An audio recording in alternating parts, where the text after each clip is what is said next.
Hello everyone, welcome to allrounder siblings. आज हम करेंगे chapter number 10 struggle for freedom part 2। ये है लेक्चर नंबर 3 इस चैप्टर का। History ICSE board class 8। दो पार्ट्स में हम इस चैप्टर के ऑलमोस्ट सभी टॉपिक्स हमारे कंप्लीट हो चुके हैं। आज के लेक्चर में ये चैप्टर आपका कंप्लीट हो जाएगा। हम होम रूल मूवमेंट पढ़ चुके हैं, emergence of Mahatma Gandhi, Rowlatt act, Jallianwala Bagh tragedy, Khilafat and non cooperation movement, Simon commission, demand for complete independence, Lahore session भी पढ़ चुके हैं, सीडीएम यानी कि सिविल डिसओबीडियंस मूवमेंट भी पढ़ चुके हैं, फॉरवर्ड ब्लॉक भी पढ़ चुके हैं, क्विट इंडिया मूवमेंट भी पढ़ चुके हैं। अब हमारे ये 3 टॉपिक्स रिमेनिंग है, हम ये कवर करेंगे। उसके नेक्स्ट लेक्चर में हम करेंगे इस चैप्टर की एक्सरसाइजेज एंड क्वेश्चन आंसर्स। तो आज हमें पढ़ने independence and partition, the Mountbatten plan and Indian independence act 1947। तो चलिए आज का लेक्चर स्टार्ट करते हैं। प्लीज़ वीडियो को लाइक कर दीजिएगा, शेयर कर दीजिएगा और चैनल को सब्सक्राइब करना ना भूलें अगर आप पहली बार हमारे चैनल पर आए हैं, और कमेंट करके जरूर बताइएगा लेक्चर आपको कैसा लगा। तो आज का हमारा टॉपिक है independence and partition. Demonstrations, strikes and हड़ताल्स वर स्प्रेड ऑल ओवर। सारे हर जगह डिमॉन्स्ट्रेशंस होने लगी, स्ट्राइक्स होने लगी, हड़ताल सारी जगह होने लगी थी। This discontentment spread in the armed forces also. ये जो नाराज़गी थी, डिसकंटेंटमेंट मीन्स नाराज़गी जो थी भारतीयों की अंग्रेज़ों के खिलाफ, इस ये आर्म्ड फोर्सेज में यानी कि जो सेना थी उसमें भी हो गई थी, यानी कि जो सेना थी वो भी नाराज़ थी। इन 1946 में there was a revolt of ratings of the Royal Indian Navy. 1946 में रेटिंग्स का रिवोल्ट होता है। जो रॉयल इंडियन नेवी होती है उनकी जो रेटिंग्स होती हैं उस पर भी विद्रोह छिड़ जाता है। इट बिकेम वेरी क्लियर, ये बहुत क्लियर हो जाता है, that the days of British rule were almost over. ये क्लियर हो जाता है कि जो अंग्रेज़ों के शासन के जो दिन हैं वो ऑलमोस्ट ख़त्म होने वाले हैं। इन 1946 में the government announced its decision to quit India. 1946 में गवर्नमेंट ने अनाउंस किया कि वो इंडिया को क्विट करेंगे यानी कि छोड़ देंगे। They also wanted to negotiate the transfer of power with Indian leaders. वो और क्या चाहते थे अंग्रेज़? वो चाहते थे कि निगोशिएट किया जाए यानी कि तय करी जाए। क्या तय करी जाए? कि जो पावर की ट्रांसफ़र होगी, पावर इंडियन लीडर्स के साथ, वो कौन सी ट्रांसफ़र होगी, कैसे ट्रांसफ़र होगी, ये चीज़ निगोशिएट की जाए यानी कि तय की जाए, फिक्स करी जाए। A team of 3 members arrived in India. 3 members की एक टीम इंडिया में आती है। इसे नाम दिया गया कैबिनेट मिशन। ठीक है, ये हैं आपके मेंबर्स कैबिनेट मिशन के, आपको यहाँ पर दिखाए हुए हैं। उनके प्रपोजल को बोला गया cabinet mission plan. It proposed the formation of an interim government for all parties and the setting up of a constituent assembly consisting of members elected by the provincial legislatures and nominees of the rulers of the Indian states। क्या बोल रहा है? ये जो cabinet mission plan था इसमें क्या बताया गया? इस प्लान में एक प्रपोजल रखा गया कि एक इंटरिम गवर्नमेंट बनाई जाएगी। इंटरिम गवर्नमेंट क्या होती है ये देखिए, ये एक टेम्परेरी गवर्नमेंट होती है which governs until permanent government is formed. ठीक है, टेम्परेरी गवर्नमेंट यानी कि जो शॉर्ट टाइम के लिए, शॉर्ट पीरियड के लिए गवर्नमेंट बनाई जाती है, उसे हम इंटरिम गवर्नमेंट बोलते हैं। वो गवर्नमेंट तब तक काम करती है जब तक कोई परमानेंट गवर्नमेंट नहीं बन जाती है। तो कैबिनेट मिशन प्लान में ये प्रपोजल रखा गया कि एक इंटरिम गवर्नमेंट बनाई जाएगी सभी पार्टीज़ की, और एक कॉन्स्टिट्यूएंट असेंबली भी बनाई जाएगी जिसमें मेंबर्स होंगे। कौन से मेंबर्स होंगे? जिन्हें प्रोविंशियल लेजिस्लेचर और क्या करेगी, इलेक्ट करेगी, चुनेगी। ठीक है, and nominees of the rulers of the Indian states. कौन कौन होंगे? मेंबर्स होंगे। कौन से मेंबर्स होंगे? जिन्हें प्रोविंशियल लेजिस्लेचर चुनेगी, और वो नॉमिनीज होंगे जो इंडियन स्टेट्स के लिए रूल करने के लिए नॉमिनेट हुए हैं। An interim government was formed with Jawaharlal Nehru as its head. एक इंटरिम गवर्नमेंट बनती है इस प्लान के तहत। ठीक है, और उसका हेड कौन होता है इस गवर्नमेंट का? Jawaharlal Nehru. The Muslim league boycotted the assembly initially but later on joined it. ये जो असेंबली बनी थी इसका मुस्लिम लीग ने बायकॉट किया यानी कि बहिष्कार किया स्टार्टिंग में, बट बाद में वो इस असेंबली को ज्वाइन कर लेते हैं। कौन? मुस्लिम लीग वाले। More for the purpose of obstructing the work of the government. ज़्यादा क्यों करते हैं? उस असेंबली को ज्वाइन मुस्लिम लीग क्यों करती है? ताकि जो सरकार काम कर रही है उसे ऑब्स्ट्रक्ट कर सके। उनका मेन पर्पज़ था to obstruct the work of the government. सरकार जो काम कर रही है उसमें बाधा डालना, ऑब्स्ट्रक्शन करना। It also pressed it's demand for a separate state of Pakistan. और उन्होंने ये भी जोर डाला, मुस्लिम लीग ने जो ज्वाइन किया था, ये एक पर्पज़ तो ये हो गया ताकि वो सरकार के काम में दखल अंदाजी कर सके, और वो ये भी चाहते थे कि उन पर एक प्रेशर बनाना चाहते थे कि उनको एक सेपरेट स्टेट दिया जाए, पाकिस्तान को एक सेपरेट स्टेट बना दिया जाए। इसलिए उन्होंने मुस्लिम लीग वाले जो थे उन्होंने गवर्नमेंट उसे ज्वाइन कर लिया था असेंबली को। Lord Mountbatten came to India in March 1947 as the new viceroy. India में लॉर्ड माउंटबेटन आते हैं मार्च 1947 में और एक न्यू वाइसराय के रूप में वो आते हैं इंडिया। ठीक है। He held several rounds of discussion with M.A. Jinnah, Mahatma Gandhi, J.L. Nehru, Vallabh भाई पटेल एंड अदर्स। उन्होंने बहुत सारे राउंड्स ऑफ डिस्कशन किए थे, यानी कि बहुत सारी मीटिंग्स करी थी M.A. जिन्ना के साथ, महात्मा गांधी जी के साथ, जवाहरलाल नेहरू, वल्लभ भाई पटेल और दूसरे लीडर्स के साथ लॉर्ड माउंटबेटन ने बहुत सारी मीटिंग्स की थी। He presented a plan for the division of India into 2 independent states, India and Pakistan. तो उन सबसे मीटिंग करने के बाद, डिस्कशन करने के बाद लॉर्ड माउंटबेटन ने एक प्लान बनाया। कैसा प्लान था? वो षड्यंत्र वाला प्लान नहीं, एक जो हम नॉर्मल प्लानिंग करते हैं किसी भी चीज़ के लिए। तो उन्होंने एक प्लान बनाया कि इंडिया को डिवाइड किया जाएगा 2 इंडिपेंडेंट स्टेट्स में, 2 स्वतंत्र राज्य में इंडिया को डिवाइड किया जाएगा। और वो कौन कौन से होंगे? एक होगा इंडिया और एक होगा पाकिस्तान। 1946 में there had been communal riots in Bihar, Bengal, Bombay and many other places. 1946 में कम्युनल रियॉट्स होने लग जाते हैं, यानी कि कम्युनिटी के बेसिस पे दंगे फसाद होने लग जाते हैं बिहार, बंगाल, बॉम्बे और बहुत सारी दूसरी जगह पर। कब? 1946 में। व्हेन पार्टीशन वाज अनाउंस्ड, जब बंटवारे की बात अनाउंस करी गई, मोर रियॉट्स टुक प्लेस, और ज़्यादा दंगे फसाद होने लगे, स्पेशली पंजाब में। Thousands of people were killed and many more were rendered homeless. हज़ारों लोग मारे गए और बहुत सारे लोग क्या हो गए थे? आपके बेघर हो गए थे। The Congress agreed to the plan of partition not because of any faith in the 2 nation theory but because it felt that. क्या बोल रहा है? कांग्रेस जो है वो एग्री कर जाती है, सहमत हो जाती है पार्टीशन के प्लान के लिए। कौन सा वाला प्लान? कि इंडिया को 2 पार्ट्स में डिवाइड किया जाएगा, 2 इंडिपेंडेंट स्टेट्स में। ठीक है। सिर्फ इसलिए नहीं कि वो 2 नेशन थ्योरी में कोई विश्वास रखती है, बट इसीलिए बिकॉज उसने ये महसूस किया, किसने? कांग्रेस ने ये महसूस किया that there was no other way to achieve freedom and prevent death and destruction. उनका मानना ये था कि उन्हें ऐसा महसूस हुआ था, ऐसा सहमत इस बात से वो रियलाइज़ हुए, उन्हें महसूस दिया कि फ्रीडम पाने के लिए और तबाही से और मौत से बचने के लिए इसके अलावा और कोई रास्ता नहीं है। कौन सा रास्ता? कि इंडिया और पाकिस्तान अलग अलग सेपरेट स्टेट्स बना दिए जाएं, वरना हमें आज़ादी नहीं मिलती। ठीक है। तो जो लॉर्ड माउंटबेटन का प्लान आया था, उसमें वो लोग, कांग्रेस जो है वो अपनी सहमति दे देती है। ये था इंडिपेंडेंस एंड पार्टीशन का टॉपिक। अब हम करते हैं next topic, the Mountbatten plan. It was announced on, Mountbatten plan की अनाउंसमेंट कब हुई थी? 3 जून 1947 को अनाउंसमेंट हुई। Following were it's chief provisions. इस प्लान के मेन प्रोविजंस यानी कि मेन पॉइंट्स क्या थे? First, the country would be divided into 2 dominions of India and Pakistan. Country को डिवाइड किया जाएगा इंडिया एंड पाकिस्तान के 2 डोमिनियंस में। डोमिनियन होता है कि एक ऐसा नेशन जो सेल्फ गवर्निंग हो, यानी कि अपना अपना वो शासन करेंगे। इंडिया अपना शासन करेगा, पाकिस्तान अपना शासन करेगा। तो पूरी कंट्री को 2 पार्ट्स में डिवाइड कर दिया गया, 2 डोमिनियंस में डिवाइड कर दिया गया, इंडिया एंड पाकिस्तान में। ठीक है। Referendum was to be held in the province of NWFP so as to ascertain whether the people there wish to stay with the union of India और पाकिस्तान। रेफरेंडम, सबसे पहले इन वर्ड्स का मीनिंग देखते हैं। Dominions का बता दिया आपको। रेफरेंडम क्या होता है? व्हेन पीपल वोट येस और no for a specific proposal. यहाँ पर आपको दिए हुए हैं नीचे, जब लोगों को वोट करना होता है येस या नो में किसी पर्टिकुलर प्रपोजल के लिए। तो NWFP यानी कि नॉर्थ वेस्टर्न फ्रंटियर प्रोविंस, जिसे आजकल हम पख्तूनख्वा के नाम से जानते हैं, वहाँ पर रेफरेंडम दे दिया गया। ठीक है। उस एरिया में रेफरेंडम दे दिया लोगों को ये पूछने के लिए कि उनकी मर्जी कहाँ है। उन्हें कोई फोर्स नहीं किया गया कि मुस्लिम वहाँ जाएगा या ये लोग यहाँ आएंगे, ऐसा कुछ नहीं था। उन्हें रेफरेंडम दिया गया कि उन्हें वोट करना है उन लोगों को कि वो इंडिया के साथ रहना चाहते हैं या पाकिस्तान में रहना चाहते हैं। तो ये रेफरेंडम दिया था। The provinces of Assam, Bengal and Punjab were also be to be divided. जो असम, बंगाल और पंजाब के प्रोविंसेस थे, एरिया थे, उन्हें भी डिवाइड किया गया। The states would have the option of either joining India और पाकिस्तान।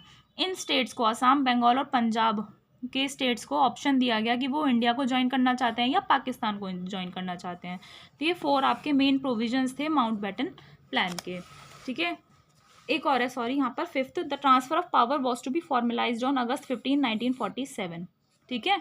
तो जो पावर ट्रांसफ़र करी गई थी इंडियंस को, वो कब करी जाएगी? 15 अगस्त 1947 को करी जाएगी। इसलिए कहते हैं भारत आज़ाद 15 अगस्त 1947 को हुआ था। आपको याद हो तो लास्ट लेक्चर में हमने पढ़ा था क्या कि 26 जनवरी 1930 को इंडिपेंडेंस डे पूरे भारत में बनाया गया था, बट हम जो सेलिब्रेट करते हैं वो 15 अगस्त 15 अगस्त को करते हैं। बट क्यों करते हैं? क्योंकि ट्रांसफ़र जो हुई थी पावर वो हमें इस दिन मिली थी, तो इसी दिन तो आज़ाद हुआ असलियत में, है ना। तो इसीलिए हम 15 अगस्त को बनाते हैं और पढ़ते भी यही है कि आज़ाद कब हुआ था, 15 अगस्त 1947 को। ये माउंटबेटन है प्रोमिनेंट लीडर्स के साथ। प्रोमिनेंट लीडर्स यानी कि जिनके साथ उन्होंने क्या करी थी, मीटिंग्स करी थी। जैसे जवाहरलाल नेहरू जी बैठे हैं, ये सरदार वल्लभ भाई पटेल जी बैठे हैं, है ना। ये सब कुछ लीडर्स यहाँ पर बैठे हुए हैं। आगे हमारा लास्ट टॉपिक है इस चैप्टर का, the Indian independence act 1947। On the basis of the Mountbatten plan of June 3rd 1947, the British Parliament passed the Indian Independence Act on July 16, 1947। Mountbatten plan जो आया था June 3rd 1947 को, उसके basis पर जो ब्रिटिश पार्लियामेंट थी उसने Indian independence act पास किया 16 जुलाई 1947 को। Following were the main provisions of this act. अब इस एक्ट के क्या मेन प्रोविजंस थे हम वो पढ़ेंगे। पहला प्रोविजन क्या है, प्रोविजंस यानी मेन पॉइंट्स क्या थे इसके। 2 इंडिपेंडेंट डोमिनियंस, 2 इंडिपेंडेंट डोमिनियंस हैं जिनका नाम है, dominions means self governing Nations. नाम क्या है, इंडिया और Pakistan. Shall be set up on, कब सेटअप होंगे, यानी कि 2 इंडिपेंडेंट डोमिनियंस कब बनेंगे, ये 15 अगस्त 1947 में बनेंगे। Pakistan was to be comprised of, Pakistan के अंडर कौन कौन सा एरिया आया, सिंध, बलूचिस्तान, NWFP यानी कि North Western Frontier Province, West Punjab और ईस्ट बंगाल पाकिस्तान के एरिया में आया। Rest of the territories were to be included in India, और जो बाकी की टेरिटरीज बची, बाकी के जो स्टेट्स बचे वो सभी इंडिया में आई, ठीक है। दूसरा, the British government was to have no control over the affairs of the dominions after August 15, 1947 and would transfer all their powers to the assemblies of India and Pakistan. British government के लिए क्या बोला गया कि इन दोनों 15 अगस्त 1947 के बाद इन दोनों डोमिनियंस पर, कौन कौन से, इंडिया और पाकिस्तान पर ब्रिटिश गवर्नमेंट का कोई कंट्रोल नहीं रहेगा जब 15 अगस्त को ट्रांसफ़र हो जाएगी पावर, है ना। और उसकी जो ब्रिटिश गवर्नमेंट की जितनी भी पावर्स हैं वो इंडिया और पाकिस्तान की असेंबलीज़ को क्या कर देगी, ब्रिटिश गवर्नमेंट ट्रांसफ़र कर देगी, और उसके बाद उनका कोई कंट्रोल नहीं रहेगा। नेक्स्ट है, the office of the viceroy was to be end forth with and replaced by a separate governor general for each dominion. जो वाइसराय थे, ठीक है, वाइसराय की जगह कौन आ गया, उसका काम तो ख़त्म हो गया। जो ऑफिस था वाइसराय का, ऑफिस यानी जो उनका टेन्योर था, काम करने का जो समय था, अवधि थी, वो उनकी ख़त्म हो जाती है वहीं पर फोर्थ विद, यानी तुरंत तभी ख़त्म हो जाती है, और उसकी जगह पर एक आ जाता है गवर्नर जनरल, ठीक है। ईच डोमिनियन के लिए सेपरेटली आते हैं, यानी कि इंडिया के लिए अलग गवर्नर जनरल बना और पाकिस्तान के लिए अलग बना। Lord Mountbatten became the first governor general of independent India. जो भारत आज़ाद हुआ था 15 अगस्त 1947 को, तो उसमें पहले गवर्नर जनरल इंडिया के कौन बनते हैं, लॉर्ड माउंटबेटन बनते हैं। एंड मोहम्मद अली जिन्ना, MA जिन्ना जिन्हें हम बोलते हैं, he became the first governor general of Pakistan. Next है, the constituent assemblies of both the dominions would frame their respective constitutions and would decide whether to stay with the British Commonwealth or not. जो constituent assemblies हैं, ये उन्हीं के provisions चल रहे हैं independence act के। कॉन्स्टिट्यूएंट असेंबलीज जो हैं दोनों डोमिनियंस की, इंडिया की और पाकिस्तान की, जो कॉन्स्टिट्यूएंट असेंबली है वो अपना खुद का क्या बनाएगी, कॉन्स्टिट्यूशन बनाएगी, और ये डिसाइड करेगी कि उन्हें ब्रिटिश कॉमनवेल्थ में रहना है या नहीं रहना, यानी कि ब्रिटिश के अंडर रहना है या नहीं रहना। The constituent assembly of each dominion shall exercise the power of the central legislatures. जो हर एक डोमिनियन की कॉन्स्टिट्यूएंट असेंबली हैं, दोनों जो कॉन्स्टिट्यूएंट असेंबली हैं इंडिया की और पाकिस्तान की, उनमें सेंट्रल लेजिस्लेचर्स की पावर होनी चाहिए। The legislature of each of the new dominions shall have full powers to make laws for that dominion.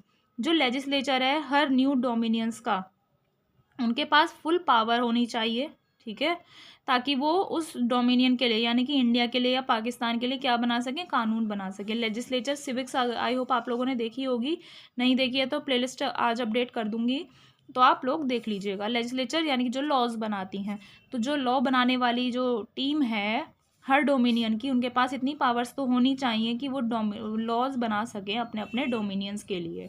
The right of the king to veto laws was given up.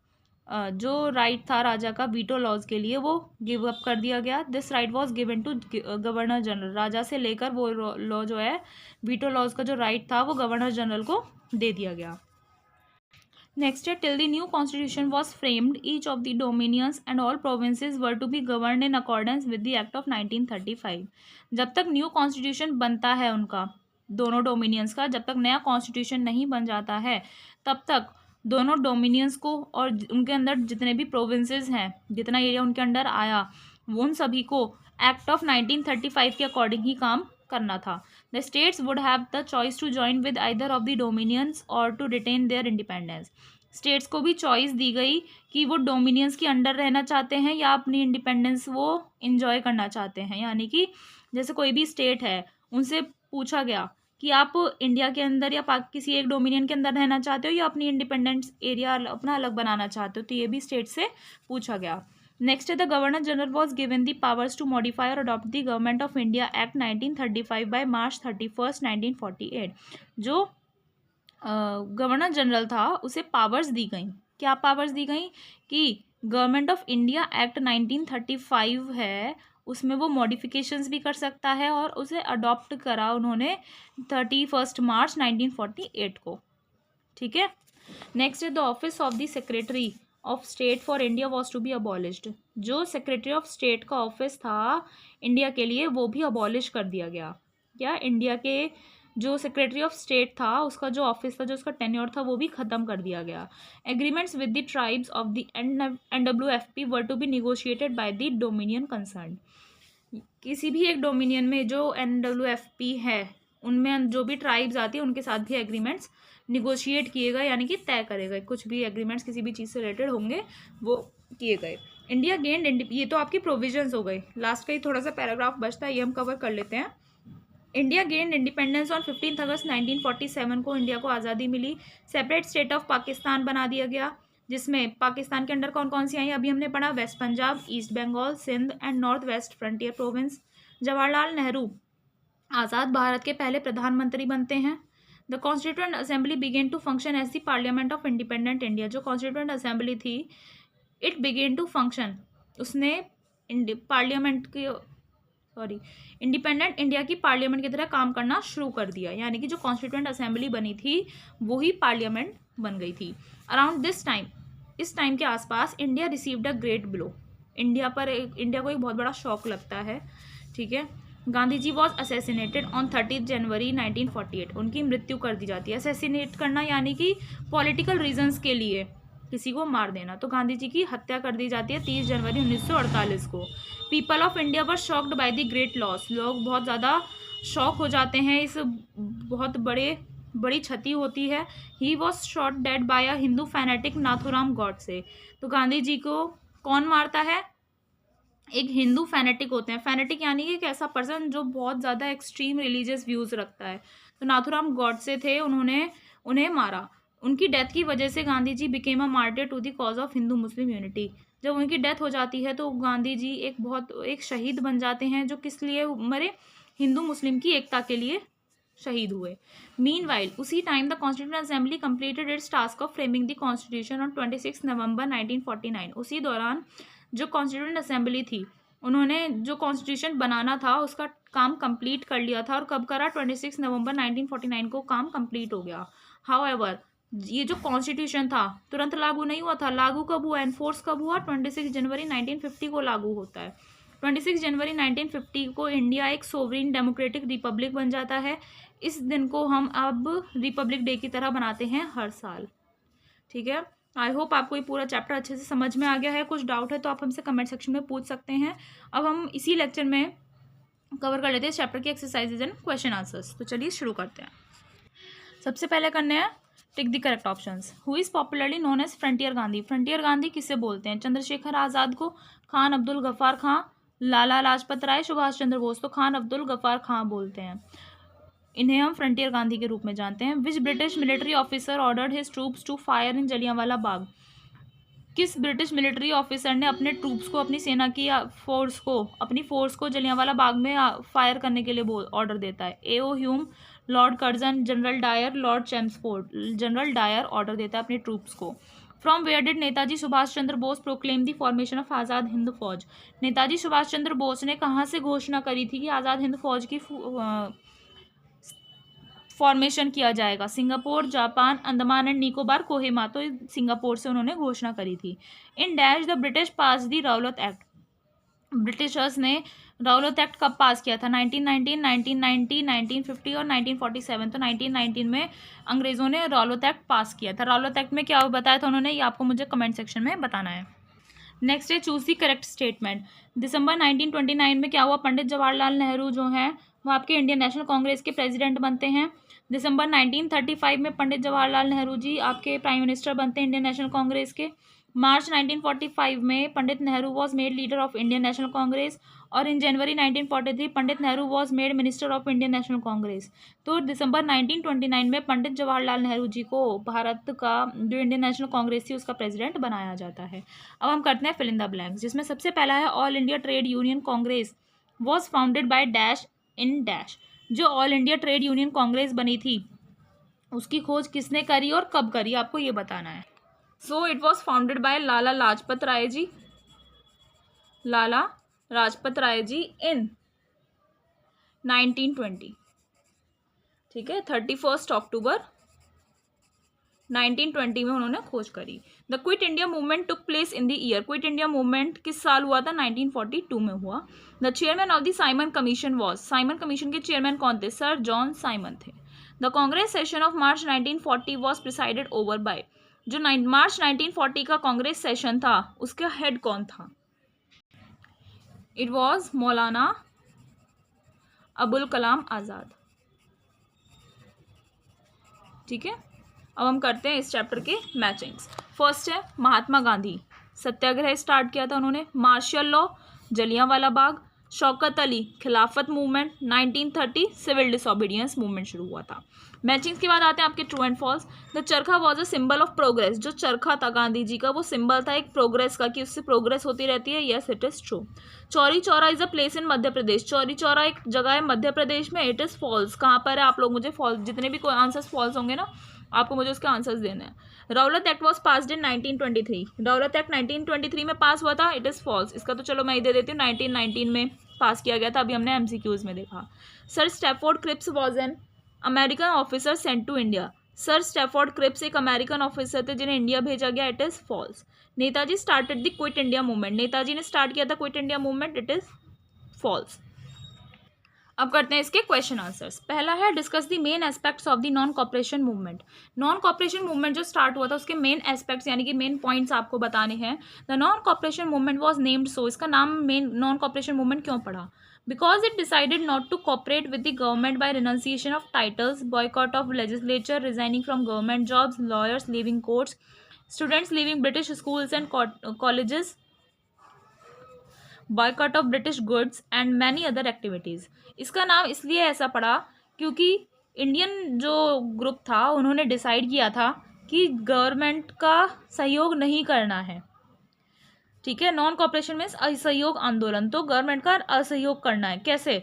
जो भी उन्हें titles दिए गए थे उनका renunciation करना है, उसे टाइटल को छोड़ देना है। लेजिस्लेचर को बाइकआउट करना है, ठीक है, बहिष्कार करना है लेजिस्लेचर्स का। गवर्नमेंट जॉब जितनी भी भारतीयों को दी गई थी उनसे रिज़ाइन कर दिया। लॉयर्स ने कोर्ट छोड़ दिए, जो स्टूडेंट्स ब्रिटिश स्कूल्स और कॉलेजेस में पढ़ रहे थे उन्होंने वो छोड़ दिए। ब्रिटिश से रिलेटेड जो भी सामान था, जो भी एक्टिविटीज़ कुछ भी प्रोवाइड करी जा रही थी, वो उन सबका बहिष्कार करने की वजह से इसका नाम पड़ा नॉन कॉपरेशन मूवमेंट मीन्स असहयोग आंदोलन। The people also refuse to pay taxes, लोगों ने टैक्स पे करना भी रिफ्यूज़ कर दिया कि हम टैक्स पे नहीं करेंगे। Thereby no longer recognising the governments as legitimate, जब लोगों ने टैक्स पे करने से मना कर दिया तो इसका मीनिंग क्या हो गया कि गवर्नमेंट जो है वो अब लेजिटिमेट नहीं है, नहीं कि लीगल नहीं है। ठीक है, तो इसके मेन एस्पेक्ट्स यही थे नॉन कॉपरेशन मूवमेंट के। नेक्स्ट क्वेश्चन है how and when did the civil disobedience movement start, civil disobedience movement जो था, जो आपका CDM था, वो कब स्टार्ट हुआ और कैसे शुरू हुआ, and how did the government suppress it, और गवर्नमेंट इसे कैसे दबाती है। इट वॉज स्टार्टेड ऑन, कब शुरू हुआ? 12 मार्च 1930 को शुरू हुआ, when Gandhi ji march from his Sabarmati Ashram in Gujarat to Dandi.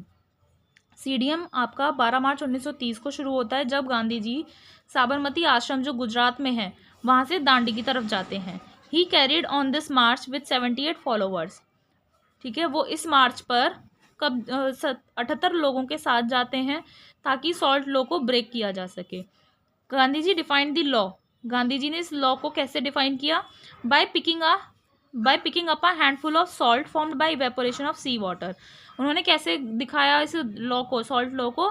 एक मुट्ठी भर के समुद्र से का जो समुद्र के पानी की इवेपोरेशन से जो नमक बनता है उसे मुट्ठी भर के लेकर उन्होंने गांधी जी ने इस सॉल्ट लॉ को दिखाया। This gave a start to the civil disobedience movement all over the country. इस मूवमेंट की वजह से पूरी कंट्री में सिविल डिसोबीडियंस मूवमेंट शुरू हो जाता है। The government tried to suppress the movement with a stern hand. और गवर्नमेंट कोशिश करती है कि इस मूवमेंट को सप्रेस करने की कोशिश करती है विद अ स्टर्न हैंड, यानी कि स्ट्रिक्टली क्या करने की कोशिश करती है, इस मूवमेंट को दबाने की कोशिश करती है। कौन सी government? British government. Next question है, why did the Congress pass the quit India resolution? Congress ने क्विट इंडिया रिजोल्यूशन क्यों पास किया? How did the government react to it? और गवर्नमेंट ने कैसे इस पर रिएक्ट किया? After the Cripps mission fail, जब क्रिप्स मिशन फेल हो जाता है, Congress launch another great mass struggle for independence. तो कांग्रेस ने एक बहुत बड़ा दूसरा मास स्ट्रगल लॉन्च किया इंडिपेंडेंस के लिए। उसे बोला गया quit India movement 1942। All India Congress committee Bombay में मिलती है 8 अगस्त 1942 को एंड रिजोल्यूशन पास करती है। देयर वर डिमॉन्स्ट्रेशंस होते हैं, मीटिंग्स होती हैं, हड़ताल होते हैं, प्रोसेशंस होते हैं हर जगह, ठीक है, रैली निकाली जाती हैं। गवर्नमेंट ने अपनी पूरी कोशिश करी थी इसको कर्ब करने की, यानी कि ख़त्म करने की, रोकने की। Movement was the greatest mass challenge to the British authority. ये जो मूवमेंट था ना, बहुत बड़ा चैलेंज था ब्रिटिशर्स के लिए। इसकी वजह से जो इंडिया में ब्रिटिश रूलर्स की जो नींव थी ना, वो हिल जाती है। वो लोग यानी डर जाते हैं इस मूवमेंट को देखकर, क्योंकि बहुत लोग जुड़ जाते हैं इस मूवमेंट से। नेक्स्ट क्वेश्चन है, right a short note on non cooperation movement. Non cooperation movement पे आपको शॉर्ट नोट लिखना है। तो जैसा हमने फर्स्ट आंसर में पढ़ा था ना, सेम वही आंसर आपका यहाँ पर आएगा। Next, explain the campaigns led by Mahatma Gandhi. Mahatma Gandhi ji ने कौन कौन से कैंपेन्स लेड किए थे यानी कि लीड किए थे, किसके लीडर थे? पहला, नॉन कॉपरेशन मूवमेंट उन्होंने स्टार्ट किया था। This movement was started by Mahatma Gandhi. इसका नाम नॉन कॉपरेशन मूवमेंट क्यों रखा गया, अभी पढ़ा था हमने, because it declared not to cooperate with the government. इसका मेन काम क्या था कि गवर्नमेंट के साथ हम कॉपरेट नहीं करेंगे, तो लोगों ने टैक्सेस पे करने से मना कर दिया, जिसका मीनिंग क्या हो गया कि गवर्नमेंट जो आपकी लेजिटिमेट नहीं है, लीगल नहीं है। दूसरा था उनका civil disobedience movement. Gandhi ji ने ये मूवमेंट 1930 में स्टार्ट किया, जब वो दांडी की तरफ गए थे सॉल्ट बनाने के लिए। ही कैरीड ऑन दिस मार्च। इस मार्च में कहाँ से जाते हैं वो? अपने गुजरात के साबरमती आश्रम से वो दांडी की तरफ जाते हैं 78 फॉलोवर्स के साथ, ताकि सॉल्ट लॉ को ब्रेक किया जा सके। फिर उन्होंने क्विट इंडिया रिजोल्यूशन लॉन्च किया बॉम्बे सेशन ऑफ INC में, महात्मा गांधी जी ने किया था 8 अगस्त 1942 को। और उन्होंने एक स्लोगन भी दिया था, डू और डाई, यानी कि करो क्या, आज़ादी के लिए लड़ो या मर जाओ। ही सैड, उन्होंने क्या कहा, we shall either free India, या तो आज़ादी करो, भारत को आज़ाद करवाओ, या फिर उस अटेम्प्ट में मर जाओ। नेक्स्ट क्वेश्चन है, discuss the contribution of INA in the freedom struggle. Freedom struggle में, आज़ादी की लड़ाई में INA जो इंडियन नेशनल आर्मी थी, उसका क्या कंट्रीब्यूशन था वो आपको बताना है। वर्ल्ड वॉर सेकेंड के बाद नेताजी सुभाष चंद्र बोस जो थे, उन्होंने घोषणा करी कि आज़ाद हिंद फौज की फॉर्मेशन करी जाएगी। सिंगापुर में उन्होंने ये घोषणा करी थी। He proceeded to Andaman Nicobar islands and hoisted India's flag there. और वहाँ सिंगापुर में ये घोषणा करने के बाद कि आज़ाद हिंद फौज बनाई जाएगी, उसके बाद वो अंडमान निकोबार आइलैंड चले जाते हैं और वहाँ पर भारत का झंडा होस्ट करते हैं, फहराते हैं। ही देन कन्क्वायर्ड इम्फाल एंड कोहिमा। और उसके बाद वो इम्फाल और कोहिमा को क्या करते हैं, अपने अंडर करते हैं। When the British government put 3 of the INA officers, Shahnawaz Khan, PK Sehgal and GS Dhillon, on trial at Red Fort for fighting against the British. क्या अब ब्रिटिश गवर्नमेंट क्या करती है, जो 3 INA ऑफिसर्स थे, इंडियन नेशनल आर्मी के जो ऑफिसर्स थे, शाहनवाज खान, PK सहगल और GS धिल्लन, उन्हें ट्रायल पर रखती है रेड फोर्ट पर, ताकि वो ब्रिटिशर्स के अगेंस्ट लड़ सकें। This outraged nation rose in defiance demanding the release of the prisoners. इसकी वजह से लोगों में विद्रोह जाग जाता है कि जो उनके कैदी हैं, जिन्हें उन्होंने कैद कर रखा है, उन्हें रिलीज कर दिया जाए, छोड़ दिया जाए। Government bowed down to popular pressure. लोगों के प्रेशर की वजह से जो दबाव पड़ता है, इतना ज़्यादा गुस्सा लोगों में भर जाता है कि दंगे फसाद होने लग जाते हैं। उसकी वजह से गवर्नमेंट क्या करती है, उनके सामने झुक जाती है, और जितने भी उन्होंने इंडियन नेशनल आर्मी के लोगों को क्या बनाया था, प्रिजनर बनाया था, कैदी बनाया था, उन्हें छोड़ देती है। कौन? British government. स्लोगन्स थे उनके, दिल्ली चलो और जय हिंद। ये सोर्स ऑफ इंस्पिरेशन बन जाते हैं भारतीयों के लिए। किसने दिए थे दिल्ली चलो और जय हिंद का नारा? नेताजी सुभाष चंद्र बोस ने दिया था, जिससे लोगों को बहुत ज़्यादा इंस्पिरेशन मिलती है। नेक्स्ट एंड लास्ट क्वेश्चन है इस चैप्टर का, discuss the main clauses of the Indian independence act of 1947। जो इंडियन इंडिपेंडेंस एक्ट ऑफ 1947 है उसके मेन क्लॉजेज आपको डिस्कस करने हैं। मेन पॉइंट्स अभी हमने पढ़े, हम फिर से पढ़ लेते हैं। 2 इंडिपेंडेंट डोमिनियंस बनेंगे जिसका नाम है इंडिया और पाकिस्तान। 15 अगस्त 1947 को बनेंगे। पाकिस्तान में कौन कौन सा एरिया आएगा? Sindh, Balochistan, NWFP, west Punjab and east Bengal. और जो बाकी की टेरिटरीज हैं वो आपकी इंडिया में आएंगी। British government was to have no control. 15 अगस्त 1947 के बाद जब ये दोनों सेपरेट स्टेट बन जाएंगे, इंडिया और पाकिस्तान, तो ब्रिटिश गवर्नमेंट का कोई कंट्रोल नहीं रहेगा और ब्रिटिशर्स के पास जितनी भी पावर है वो सारी इन दोनों डोमिनियंस में ट्रांसफ़र कर देगी ब्रिटिश गवर्नमेंट। ठीक है, ब्रिटिश गवर्नमेंट की जो इंडिया और पाकिस्तान की असेंबलीज़ हैं उन्हें ट्रांसफ़र कर देगी। जो ऑफिस था वाइसराय का वो भी जभी के तभी एंड कर दिया गया और उसकी जगह एक सेपरेट गवर्नर जनरल बना दिए गए दोनों डोमिनियंस के लिए अलग अलग। लॉर्ड माउंटबेटन भारत के पहले गवर्नर जनरल बनते हैं आज़ाद भारत के, और M.A. जिन्ना, मोहम्मद अली जिन्ना फर्स्ट गवर्नर जनरल बनते हैं पाकिस्तान के। कॉन्स्टिट्यूएंट असेंबलीज दोनों डोमिनियंस की, उन्हें अपने खुद के कॉन्स्टिट्यूशंस बनाने थे और ये भी डिसाइड करना था कि वो ब्रिटिश कॉमनवेल्थ के साथ यानी कि ब्रिटिशर्स के अंडर रहना चाहते हैं या नहीं रहना चाहते। ठीक है, दोनों डोमिनियंस को। कॉन्स्टिट्यूएंट असेंबली जो थी दोनों डोमिनियन की, उन्हें सेंट्रल लेजिस्लेचर्स की पावर एक्सरसाइज करनी थी, इंजॉय करनी थी, यानी कि सेंट्रल लेजिस्लेचर होना चाहिए था। लेजिस्लेचर जो होगा हर न्यू डोमिनियन का, उनके पास फुल पावर्स होनी चाहिए ताकि वो अपने रेस्पेक्टिव डोमिनियन के लिए क्या बना सकें? लॉज बना सकें। क्या बना सकें? लॉज बना सकें। The right of the king to veto laws was given up. जो राजा के पास अधिकार था ना वीटो लॉज का, वो उससे ले लिया गया और ये अधिकार गवर्नर जनरल को दे दिया गया। जब तक न्यू कॉन्स्टिट्यूशन नहीं बन जाता तब तक हर डोमिनियन को और जितने भी प्रोविंसेस हैं उन्हें एक्ट ऑफ 1935 के तहत ही काम करना था। स्टेट्स को भी चॉइस दी गई कि वो डोमिनियंस में, मतलब कोई भी स्टेट है वो इंडिया के अंदर या किसी डोमिनियन के अंदर रहना चाहता है या अपनी इंडिपेंडेंस अलग इंजॉय करना चाहता है, ये भी स्टेट से पूछा गया। The governor general was given powers. Governor general को पावर दी गई कि वो मॉडिफाई कर सकता है उस गवर्नमेंट ऑफ इंडिया एक्ट को, और इसे अडॉप्ट किया गया 1935 बाय मार्च 31, 1948 में इस गवर्नमेंट ऑफ इंडिया एक्ट 1935 को क्या किया गया था? अडॉप्ट किया गया था। The office of the secretary of state for India was to be abolished. जो इंडिया के लिए सेक्रेटरी ऑफ स्टेट की पोजीशन थी वो भी अबॉलिश कर दी गई, ख़त्म कर दी गई, अब ऐसी कोई पोस्ट नहीं है।